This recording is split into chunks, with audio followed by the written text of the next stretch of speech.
Hello বন্ধুরা, কেমন আছো? তো আজকে নিয়ে চলে এসেছি একটা লাউ নিয়ে, আর লাউ দিয়ে তৈরি করব আজকে পনির রেসিপি। তো পনির লাগবে না, লাউ দিয়েই আমরা পনিরটা তৈরি করে নেব। তো চলো তোমরা ভিডিওটা পুরো প্রথম থেকে শেষ পর্যন্ত দেখতে থাকো। তো চলো রান্নাটা শুরু করে দিই আজকে।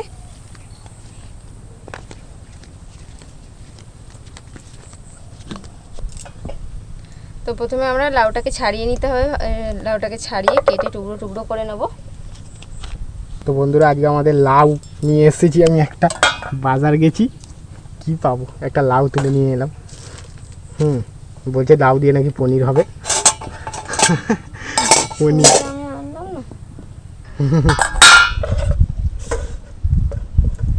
তো আমি ছুরি দিয়েই কেটে নেব। আর বাবা, ছুরি দিয়ে লাউ কাটছে, ছুরিটাই ধার কমে গেছে গো। না ভালো আছে, গায়ে একটুখানি সে কেমন হয়ে গেছে। ওগুলো একটু দাগ, আমাকে বলেছে রূপে না হোক গুণে আছে, লোকটা বলে দিয়েছে। আস্তে, বড় ছুরিটা নিয়ে এটা দিয়েই হয়ে যাবে। একটু ধৈর্য ধরো, একটু পেকেছে। যাই হোক, খোসাগুলো ছাড়িয়ে নেব। বটি দিয়ে খোসাটা ছাড়ালে খোসা ভাজা খাওয়া যেত। তাহলে থাকে কেন? এটা দিয়ে হবে না? না, ও এটা দিয়ে তো একদম গায়ে গায়ে যন্ত্র দিয়ে খোসা ছাড়ানো। লাউয়ের খোসা ভাজা খেতেও কিন্তু খুব সুন্দর লাগে। খালি করে কেটে নিই।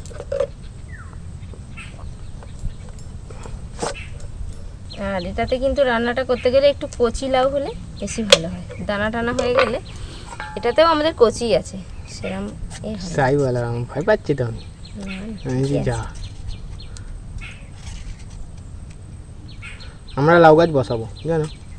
লাউ গাছটা হলো, কিন্তু এত জঙ্গল হয়ে গেছে যে লাউ গাছটা মরে গেল। এই দেখো না বন্ধুরা, কত জঙ্গল হয়েছে। আজকে আমি একটু কর্ম করেছি, ওই জঙ্গলগুলো কেটে দিয়েছি। ওই ভিডিও শুরু করার আগে একটু কর্ম করে নিয়েছি। এবার আস্তে আস্তে বর্ষাটা গেলে ওষুধ দিয়ে পরিষ্কার করে নিতে হবে। লাউ আর কেটে ধুতে নেই, তার জন্য আমি লাউটাকে কাটার আগেই ধুয়ে নিয়েছি পরিষ্কার করে। এবার এভাবে ছোট ছোট করে টুকরো করে কেটে নেব। কেটে এগুলোকে মিক্সিতে পেস্ট করতে হবে, তবেই তৈরি হবে আমাদের লাউ দিয়ে পনির রেসিপি। না, লাউ পনির, লাউ পনির, লাউ দিয়ে পনির বানানো। লাউটা দিয়ে পনির বানানো হবে। পনির আর বাজার থেকে কিনতে হবে না, লাউটা থাকলে পনিরটা বানাতে পারবে। যাই হোক, সব রান্নায় একদম অন্যরকম টেস্ট হয়। এটা কেমন খেতে হয়, এটাও টেস্টটা খুব সুন্দর খেতে হয়। সমস্ত লাউটাই টুকরো টুকরো করে কেটে নেব। লাউগুলো তো আমার কাটা হয়ে গেছে। এবার এখানে আমি নিয়েছি টমেটো দুটো, স্বাদ মতো কাঁচা লঙ্কা আর একটু আদা। এটা একসাথে আমি একটুখানি সেদ্ধ করে নেব।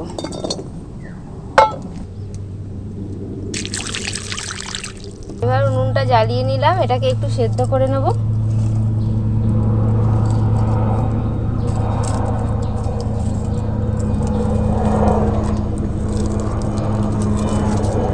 এগুলোও সেদ্ধ হয়ে গেল, টমেটো, কাঁচা লঙ্কা, আদা।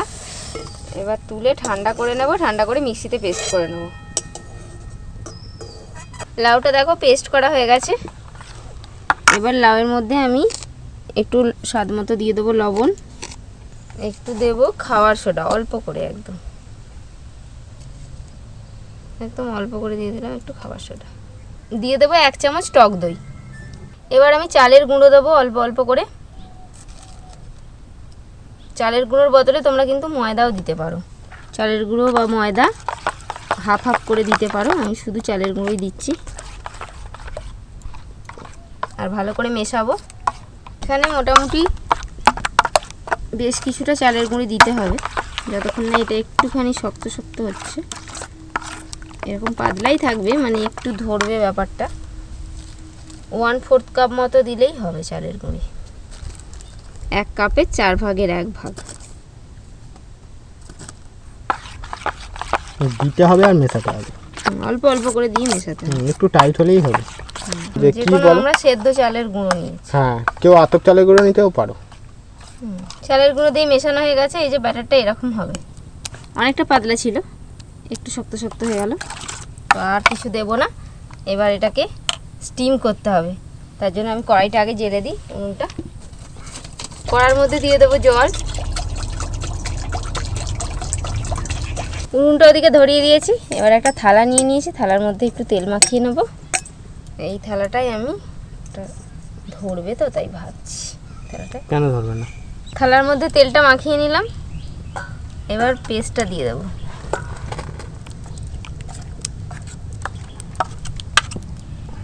তো এটাকে সমান করে দিলাম চামচে করে। একটা বাটি বসিয়ে দিয়েছি নিচে। এবার এটাকে ঢাকা দিয়ে আমরা স্টিম করে নেব। হয়ে যাবে স্টিম। তো ঢাকনা বসিয়ে দিয়েছি এটাকে স্টিম করতে। এটাকে মোটামুটি কিছুক্ষণ স্টিম করে নেব। তারপরে কাঠি একটু ফুকিয়ে দেখলেই বোঝা যাবে যে ওটা সিদ্ধ হয়েছে কিনা পুরোপুরি। এবার দেখবো যেটা স্টিমে বসিয়েছিলাম সেটা হয়েছে কি। এই যে এরকম হাত দিলেই বোঝা যাবে, হাতের মধ্যে কিন্তু লাগবে না। এবার এটা আমি নামিয়ে নেব। নামিয়ে এটাকে ঠান্ডা করে নেব। তো এটা যে নামিয়ে নিলাম, এটা ঠান্ডা হলে কিন্তু কাটা যাবে। ঠান্ডা হওয়ার পর তারপরে কাটলে তাহলে কিন্তু ভেঙে যাবে না। গরম গরম কাটলে ভেঙে যাবে। তো এখানে আমরা কারিটা তৈরি করে নেব। কড়াতে দিয়ে দেবো তেল। ওখানে তেলটাও গরম হয়ে গেছে। এখানে ফোড়নে আমি নিয়েছি একটু শুকনো লঙ্কা, তেজপাতা আর গোটা গরম মশলা দিয়ে দেবো।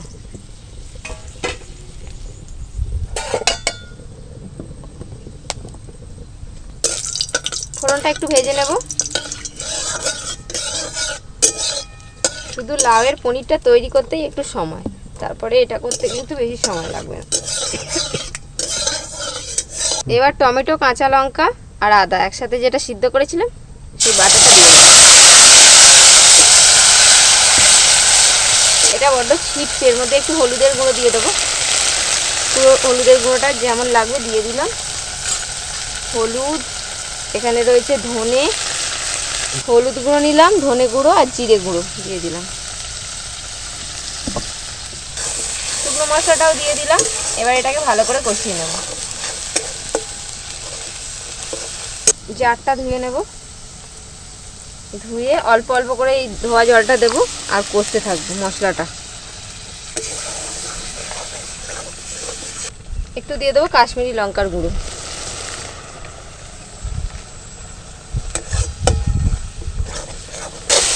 দারুণ কালার এসছে কিন্তু তোমার রান্না।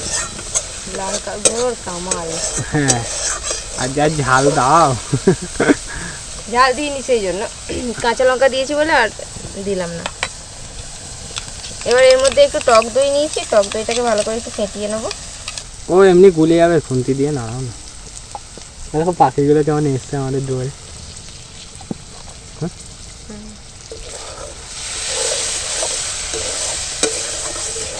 বাটিতে কি রেখেছো? খাচ্ছে লাউয়ের পেস্টটা পড়ে ওরা খাচ্ছে ওই যে দূরে।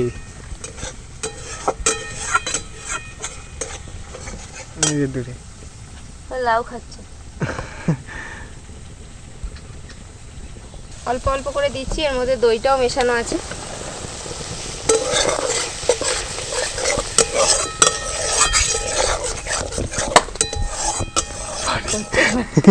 সোলার উপর বসে আছি তো আওয়াজ হচ্ছে। দিয়ে দেবো একটু লবণ, স্বাদ মতো লবণ দিয়ে দিলাম। ওদিকে মশলাটা কষা হচ্ছে, সমস্ত কিছু দিয়ে দিয়েছি। আর এদিকে এবার আমি পনিরটা ঠান্ডা হয়ে গেছে কেটে নেব। ও পুরো মনে হচ্ছে মাথা সন্দেশ। আমি কাটছো মাঝখানে মনে হয় লাউটা ভালো করে পেস্ট হয়নি। হ্যাঁ ওইখানটা একটু নিয়ে গেল। ওই আমি করেছি না এটা, ওই জন্য বলি। ওইখানটা ছেকছে হাতে। হ্যাঁ আমি তো অনেকগুলো ফেলে দিয়েছি কিন্তু তো ডালা ছিল তো। এখানে আমাদের মশলা ফুটছে। মশলার নামই না, এটা তো ভাজবে আবার। হ্যাঁ, এটা না ভেজেও তোমরা দিতে পারো। আমি একটু ভেজে নিয়ে দেবো, তাহলে স্বাদটা কিন্তু আরও ভালো হবে। তো এই কড়াটা মশলা যেহেতু হচ্ছে, এটাকে আমি নামিয়ে দিই, অন্য কড়াতে ভাজতে হবে। এটাকে একটু নামিয়ে নিচে রাখি। একটা কড়া বসিয়ে দিলাম। তো এবার আমি পনিরটাকে ঠান্ডা হয়ে গেছে কেটে নেব। এই যে দেখো, আর এখানটা আমি একটু চাল গুঁড়ো ছড়িয়ে দিয়েছি যাতে নিচে আটকে না যায়, তার জন্য। পুরোপুরি ঠান্ডা হলে কিন্তু একদম ভালোভাবে কেটে যাবে। আমাদের নিচের দিকটা একটুখানি ঠান্ডাটা কম হয়েছে, সেই জন্য একটুখানি সমস্যা হচ্ছে। একটু তাড়াতাড়ি করছি, গরম আছে। এই যে দেখো কত সুন্দর হয়েছে। এইভাবে একে একে রেখে দেবো। আর নিচটা চালের গুঁড়ো ছড়িয়ে দিয়েছি, তাহলে আর থালাতে আটকে যাবে না। কড়াতে দিয়ে দেবো সর্ষের তেল, ভাজবো। পনিরের টুকরোগুলো তৈরি করলাম লাউ দিয়ে, সেগুলোকে ভেজে নেবো একটু। তোমরা চাইলে নাও ভাজতে পারো, এমনি শুধুও তরকারির মধ্যে দিয়ে দিতে পারো। আমি একটু ভেজে দিচ্ছি।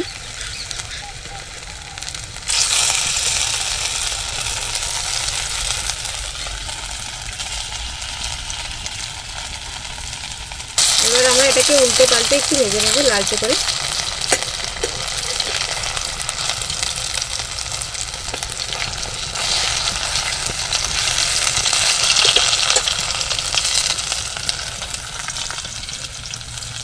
একটু লাল লাল করে ভেজে নিয়েছি, এবার তুলে নেব।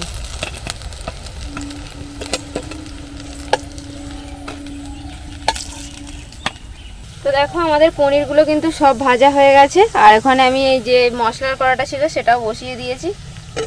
এবার আমাদের কারি তৈরি হয়ে যাবে, একদম শেষ পর্যায়ে চলে এসছে। মশলার তেল ছেড়ে গেছে মশলা থেকে, মশলা ভালো করে কষা হয়ে গেছে। এবার আমি দিয়ে দেবো অল্প একটু জল। ঝোল ফুটতে শুরু করে দিয়েছে। এবার দিয়ে দেবো একটু কসুরি মেথি, সাথে একটু ধনেপাতার কুঁচো দিয়ে দেবো।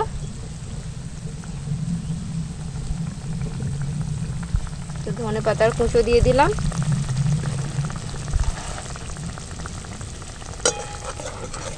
দিয়ে দেবো অল্প করে একটু গরম মশলার গুঁড়ো। আমাদের কারি কমপ্লিট। এবার শুধু পনিরগুলো দিয়ে দিলেই হবে। এবার একে একে ভেজে রাখা পনিরগুলো ছেড়ে দেবো। এগুলো যেহেতু নকল পনির, তাই কিন্তু খুব বেশি নাড়াচাড়া করা যাবে না, সেই জন্য একদম কারির শেষে দিলাম, একটু ফুটিয়ে নামিয়ে নেব। এইগুলো কিন্তু ভাজাটাও খেতে খুব সুন্দর লাগছে, টেস্টি। তো তোমাদের দাদাভাই বারবার তুলে তুলে খাচ্ছে, না তোমাকে আর একটা দিলাম ছোট। আমাকে এই জন্য এইটুকু দিয়েছে, বারবার খাচ্ছি বলে। ছাঁট মালগুলো তোমার। ও বাবা, যাই হোক রান্না হোক তবে খাবো, খিদে পেয়ে যায় তো করতে করতে, তাই খাই। তো দেখো আমাদের গ্রেভি একেবারে রেডি, ফুটছে অল্প অল্প। তো এবার নামিয়ে নেবো। ওপর থেকে আরও একটু ধনেপাতা ছড়িয়ে দিয়েছি। দেখতে কিন্তু দুর্দান্ত লাগছে, দেখে কিন্তু বলবে কেমন লাগছে। তোমার কেমন লাগছে গো? দারুণ, খেতে ইচ্ছা করছে সত্যি। ভাজাটাও খেতে খুব সুন্দর হয়েছে, আমি অল্প একটু খেয়েছিলাম। আমি বাটি নিয়ে এখনই খাবো। আর একটু বাদে আমাদের বৃষ্টি আসবে, কিন্তু পুরো অন্ধকার। কিন্তু এটা কিন্তু রুটির সাথে খেতেও খুব ভালো লাগবে, রুটি পরোটা সব কিছুর সাথে খেতে খুব ভালো লাগবে, এছাড়া ভাতের সাথে খেতেও ভালো লাগবে। তো তোমরা এভাবে তৈরি করো বাড়িতে। আর কেমন লাগলো আজকের রেসিপি কমেন্ট করে অবশ্যই জানাও। তো আমাদের নকল পনিরের রেসিপি তৈরি, লাউ দিয়ে পনির। তো দেখো আমাদের লাউয়ের পনির তৈরি হয়ে গেছে। এবার টেস্ট করার পালা। একটু অল্প করে কারি দিয়ে দেবো। তোমার একটা নেই? বাবা আমারটা নেবে না। রাত্রে রুটি দিয়ে খাবো। দেখো কত সুন্দর হয়েছে, দুর্দান্ত দেখতে হয়েছে তরকারিটা। আর আমি ভেজে নিয়েছি বলে আরো বেশি টেস্ট, আর স্বাদটা বেশি ভালো হয়েছে। এটা যে লাউ খাচ্ছি বলে কিছু মনে হচ্ছে না। যারা লাউ খায় না তারা এইভাবে করলে বুঝতেই পারবে না। আমি খেতেই থাকছি, তো খেতে খুব সুন্দর হয়েছে। তো তোমরাও এভাবে বাড়িতে বানাও লাউ দিয়ে পনির। আর কেমন লাগলো আজকের রেসিপি কমেন্ট করে অবশ্যই জানাও। আজকে ভিডিও ভালো লাগলে লাইক করে দাও। তো আজকের মতো এখানে শেষ করছি, দেখা হবে পরের ভিডিওয়ে। Tata tata. হাঁপিয়ে গেছে মেয়েটা গো, কত রান্না করেছে। না জিভে জলটা নেই হচ্ছে, খেতেই লাগছে। দাও।